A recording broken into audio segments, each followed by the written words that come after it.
guys! Today, magluluto tayo ng IGADO. It's an Ilocano recipe. So, imamarinate ko muna tong beef. Ayan, maglalagay tayo ng toyo. Tansya-tansya lang until fully covered.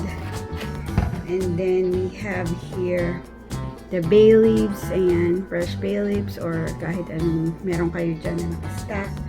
And then, we have garlic. There you go. Then, you have the onion. Ayan, yung thin slice ng onion. Dagdagan pa natin. And then, crushed pepper. So, ito yung pepper ko. Yung nilakihan natin konti. Ayan. Kasi meron kong pagpipilian gaano kalaki.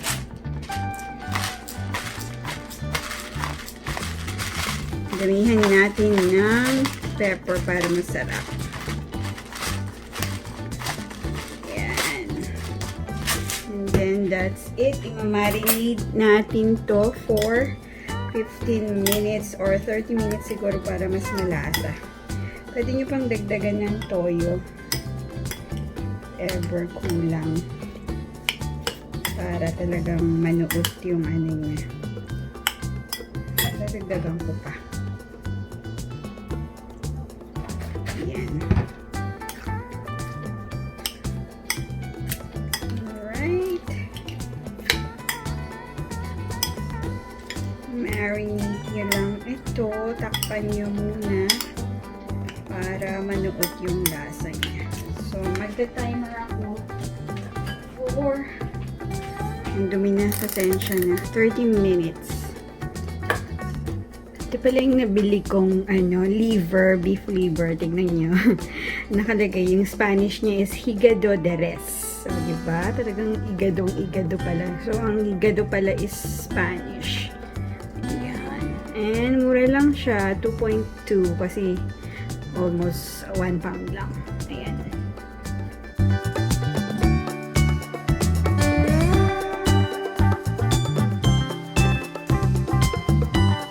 So, since 30 minutes na, iluluto na natin to.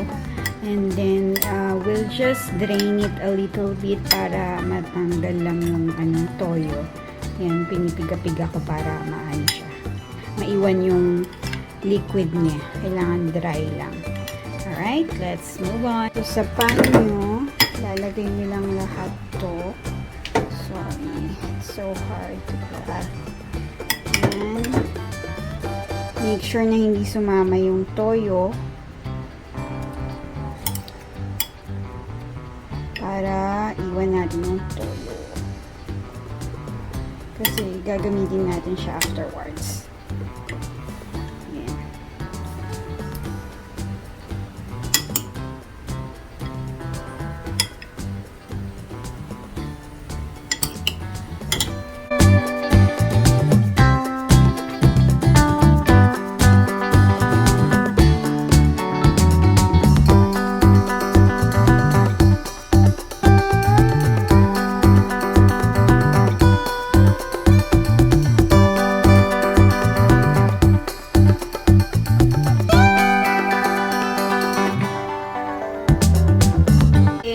So, since may mga nagtira pa siyang liquid, ang gagawin ko is ilalagay ko dito para mabilis siyang maluto.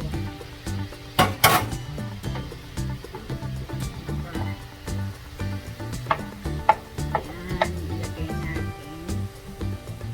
Ayan, para lang maluto siya by itself na walang toyo. Hindi na natitira pa ng toyo, pero it's okay.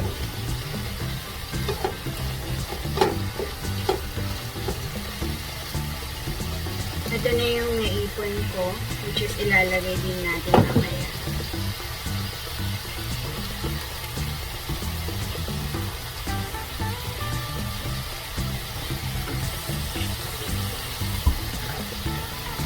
Gusto ko dry na dry lang dun sa area na. Itong mga itong beef na ito, madali lang siyang maluto. It doesn't have to be overcooked. Lagay natin dyan sa side na yan. And while naluluto to, Lutuin ko din itong carrots at saka red pepper on the side para lang tipid yung oras. Yun lang siya sa side. And then, you can also put a little bit of oil.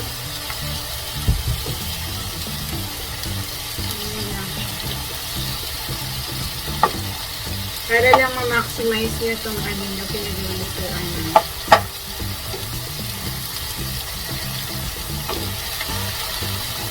Para kayo sambutsal.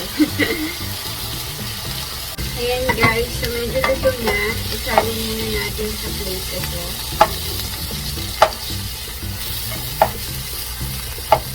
Ang daming kalat. Sorry.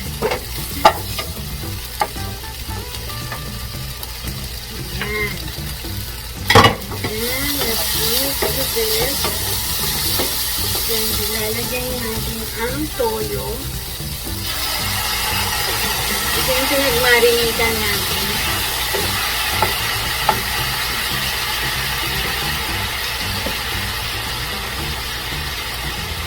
Add a little bit of water.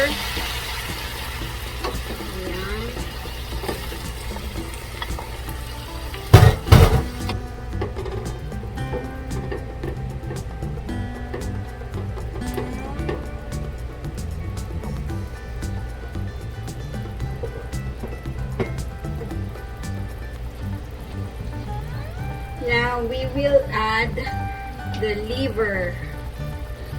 Ayan. Mas maganda pagka i-ganyan nyo isa-isa. Kasi para hindi magano yung konting dugo-dugo. Para hindi maglasang dugo. Ayan. So, ito si IGADO. IGADO daw ang pangalan. Kaya naging IGADO tong recipe na to. So, ihalo lang natin ng konti. Ito kasi yung si liver, siya yung parang magpapalapot dito. And later on, lalagyan din natin ng konting liver. Konting vinegar. Yan na siya.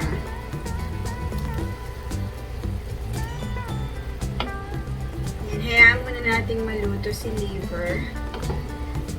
Madali lang siya maluto, kaya i-ano nyo lang, ihalo-halo para alam mo yun, maluto yung buong buong katawan. Huh? Ayan o, tignan mo. Habang binabaliktad mo, naluluto siya. Hindi yung texture niya, nagiging ganyan na. Kasi, madaming liver.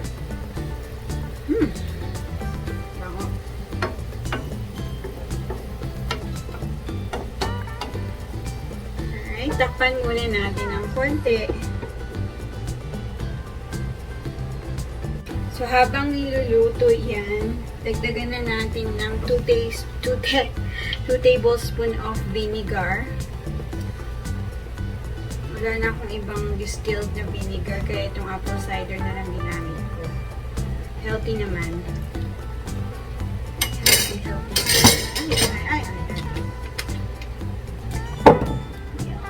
Since medyo okay na si liver, ayan, medyo pinky-pinkish lang siya, pero para masabay ko na yung mga ibang gulay, lalagyan ko muna siya ng konting asin. Ayan. Pero titimplahan din natin yan ulit mamaya. And then, I will add on the green peas muna. Ayan. Kasi frozen to. Or tinatawag na pigeon peas. Or sa Ilocano, I think Kardis.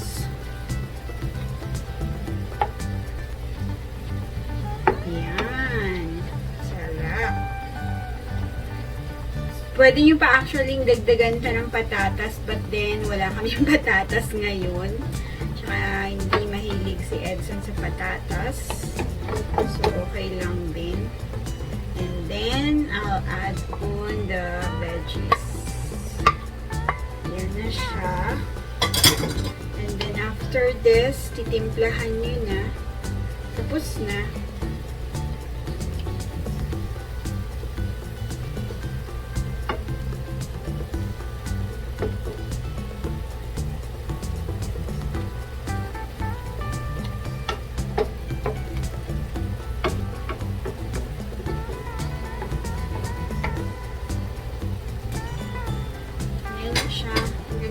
ganun, di ba?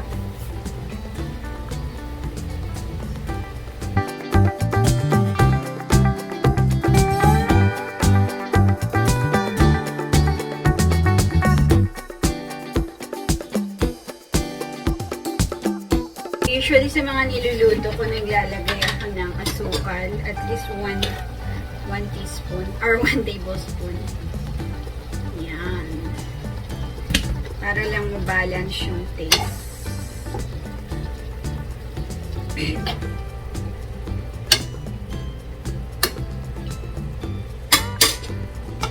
Sorry, pinanghalo ko na yung pinang-taste ko. That's okay, kami lang naman kakain. Ayan.